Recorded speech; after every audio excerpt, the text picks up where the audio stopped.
Selama Anda masih menyimpan rasa malu, rasa marah, rasa kecewa terhadap apa yang pernah terjadi di masa lalu yang berkaitan dengan finansial, maka selama itu pula Anda tidak akan pernah bisa hidup dalam keberlimpahan.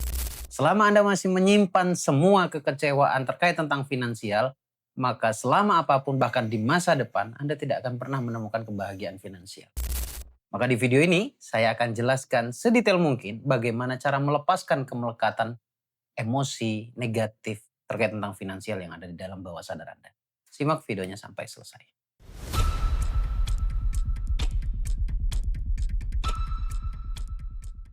Assalamualaikum warahmatullahi wabarakatuh. Selamat pagi, siang, dan malam. Kapanpun, dimanapun Anda menyaksikan video kali ini. Dan saya ucapkan selamat malam buat teman-teman yang nonton siaran langsungnya ya.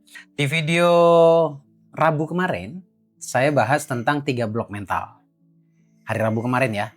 Nah, sekarang kita akan bedah salah satu mental block yang saya sampaikan di hari Rabu kemarin tentang 3 blok mental itu yang paling banyak orang alami, yaitu trauma finansial atau trauma keuangan di masa lalu. Ini penting banget untuk Anda yang merasa sudah usaha, sudah ikhtiar, bisnisnya sudah kelihatan bagus tapi rezekinya segitu-segitu aja.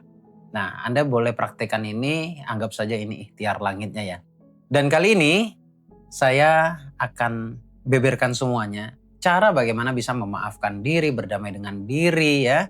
Memaafkan kesalahan finansial di masa lalu. Ini berkaitan dengan mungkin saya akan sedikit singgung tentang kebangkrutan, tentang hutang ya.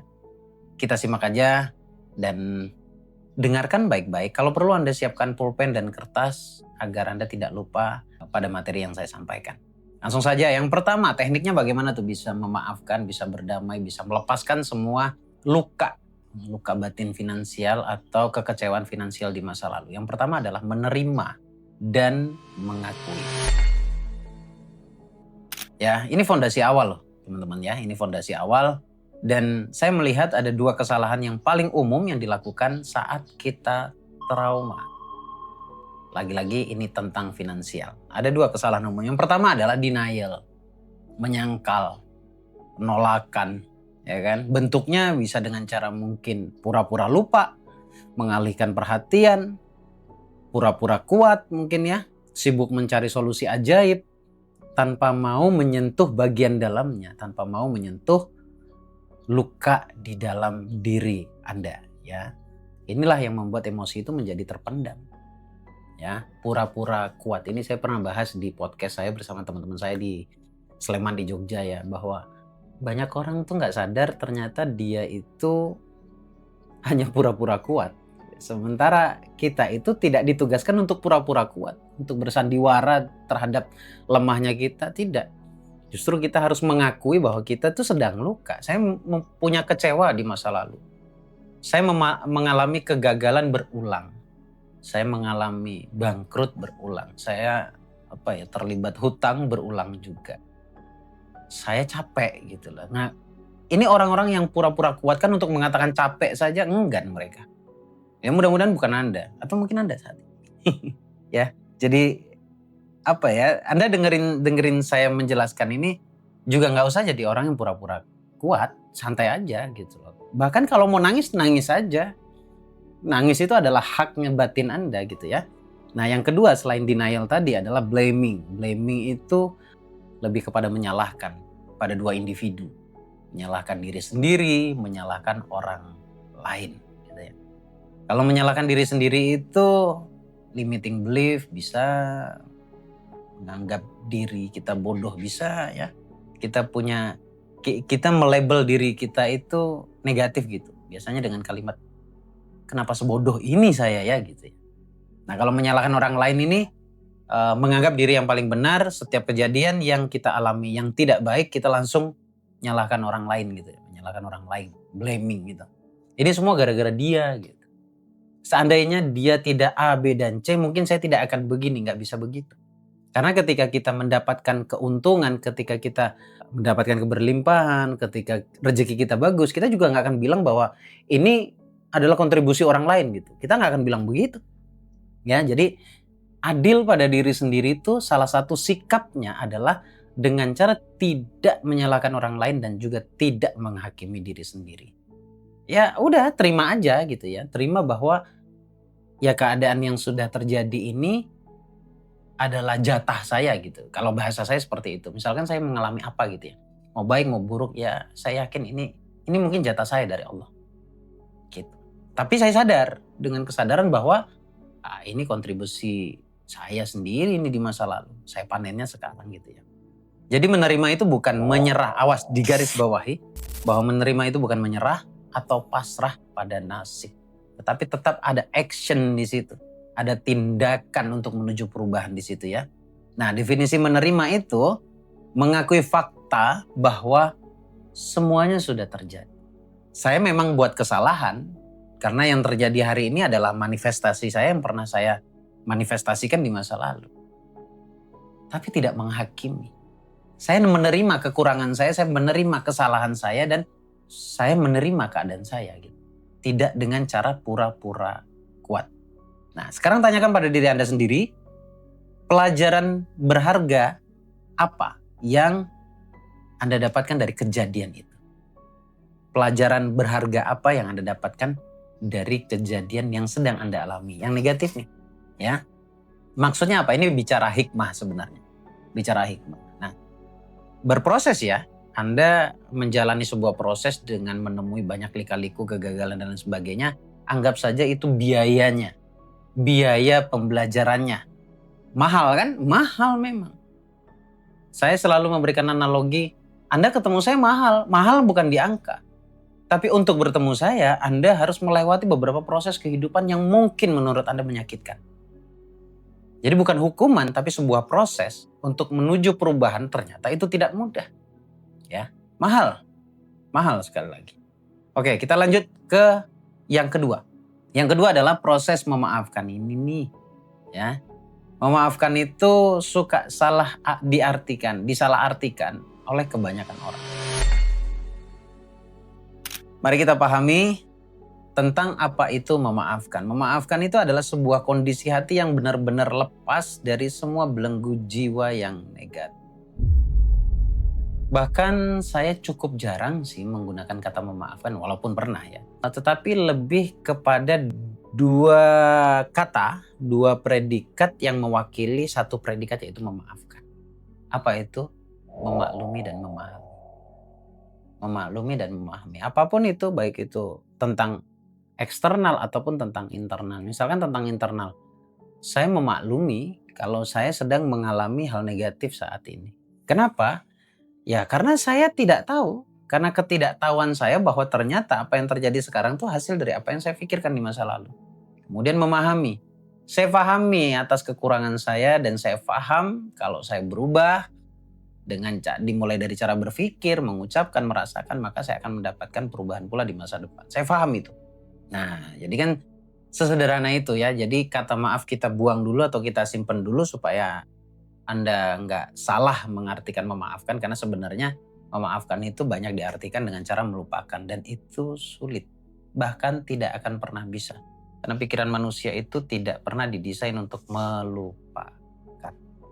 Semalam saya ngobrol sama salah satu, ya saya anggap adik saya, teman saya yang juga ingin belajar gitu ya. Melupakan itu nggak ada artinya gitu. Dijawab sama dia, melupakan itu yang nggak ingat. Nah, kata tidak ingat kan berarti bukan tidak ada. Nah, kata melupakan selama ini dianggap lost, gone, hilang.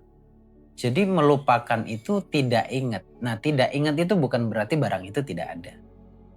Cuma lupa saja di mana. Cuma tidak ingat saja nyimpannya di mana gitu ya. Nah, saya tahu dan saya sadar bahwa memaafkan itu bukan hal yang mudah. Tetapi memaafkan itu adalah satu cara yang sangat fundamental untuk bisa selesai dari semua permasalahan batin. Self-forgiveness. Jadi memaafkan diri sendiri, juga memaafkan orang lain gitu ya. Teknik praktisnya sekarang bagaimana nih? Ada dua cara ya. Teknik yang pertama adalah bisa Anda lakukan bicara pada diri sendiri di depan cermin. Jadi jangan sekarang. Anda tulis saja cara-caranya dulu. Mungkin nanti di waktu-waktu yang cukup menenangkan Anda bisa praktekkan ini ya. Bicara di depan cermin, tatap mata Anda di dalam cermin itu. berikan energi di situ. Berikan rasa kasih sayang di situ. Lalu bicaralah padanya.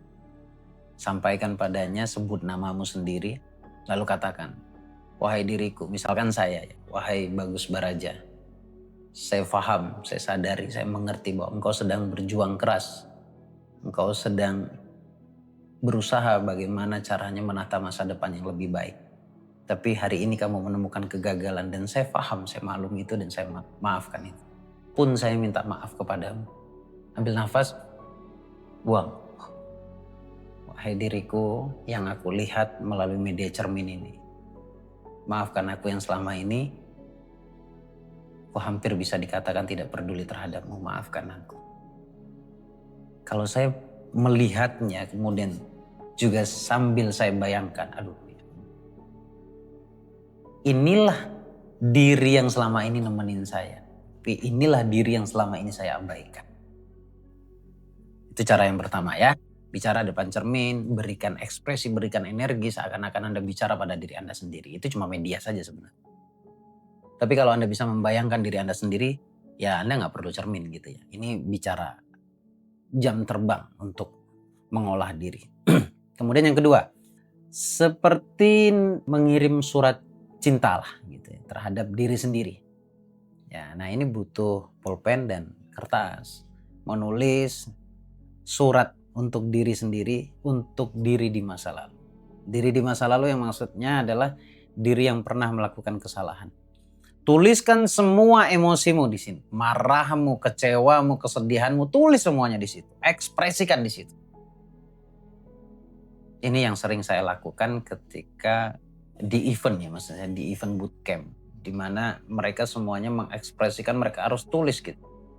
Nggak usah dibuat baik-baik banget. Kalau memang harus marah, saya kecewa pada si Fulan, sebut namanya A, B, dan C, dan seterusnya. Tulis semuanya di situ. Ekspresikan di situ. Lalu tulis juga di bagian akhirnya, namun hari ini aku memilih untuk memaafkan semuanya. Aku memilih untuk berdamai dengan semuanya. Aku memilih untuk melepaskan semuanya. Kemudian bisa diakhiri dengan merobek atau membakarnya gitu ya. Itu teknik yang sangat-sangat powerful. Selama ini yang paling efisien ya itu. Gitu ya. Nah, yang perlu digarisbawahi ini adalah latihan. Bukan tiba-tiba Anda lakukan ini terus besok Anda beres gitu. Anda minta semuanya harus beres gitu. Itu tidak mungkin ya. Semuanya harus repetisi, diulang-ulang. Diistiqomahin gitu ya. Kemudian yang ketiga. Nah, yang ketiga ini adalah poinnya. Mungkin Anda sering dengar satu istilah dalam bahasa Inggris namanya letting go. Letting go itu adalah melepaskan seutuhnya, sepenuhnya, tanpa ada keterikatan apapun di dalamnya. Melepaskan, fokus pada now, sekarang. Nah, orang yang sudah masuk dan paham yang namanya letting go itu, bahkan dia nggak ngelihat masa depan. Dia juga nggak mau ngelirik masa lalu. Yang paling dia fokusin adalah sekarang. Ini sekarang saya buat konten. Sedang ngerokok, saya sedang minum. Saya sedang berpikir sesuatu supaya saya bisa transfer ke Anda. Itu now, itu sekarang. Dan saya merasakannya. Dan saya fokus. Apakah saya nggak punya masalah? Punya dong, tapi itu saya abaikan. Apakah saya tidak punya impian? Punya dong, tapi itu saya abaikan. Saya lebih fokus sekarang. Apakah ketika saya mengabaikan dua ini terus dua ini tidak berlaku dalam hidup saya? Apakah ketika saya mengabaikan masa depan saya, apakah lantas masa depan saya tidak akan baik-baik saja? Justru alat untuk masa depan lebih baik itu adalah bisa merasakan apa yang terjadi sekarang dan apa yang sudah Allah hidangkan sekarang. Apakah dengan saya mengabaikan masa lalu, ya, terus saya akan terus tersakiti? Itu enggak. Justru dengan saya fokus sekarang, saya bisa mengobati perihnya hati saya di masa lalu. Lepas, gitu ya. Setelah maaf, setelah penerimaan tadi, maka lepaskan semuanya. Berhenti melabel diri dengan kesalahan apapun yang sedang Anda labeling, ya. Anda labeling kepada diri Anda sendiri. Maklumi saja bahwa Anda sedang berproses, gitu ya. Banyak sekali contohnya orang yang selalu mengatakan memaafkan, itu hanya di mulut, tapi setiap hari pikirannya masih mengungkit-ngungkit masa lalu. Andai saja nih kalimatnya nih ya. Andai saja dulu saya tidak begitu, pasti saya hari ini akan begini gitu. Itu kan satu, itu penolakan pasti ya. Yang kedua adalah tidak menerima realita yang terjadi sekarang. Gitu.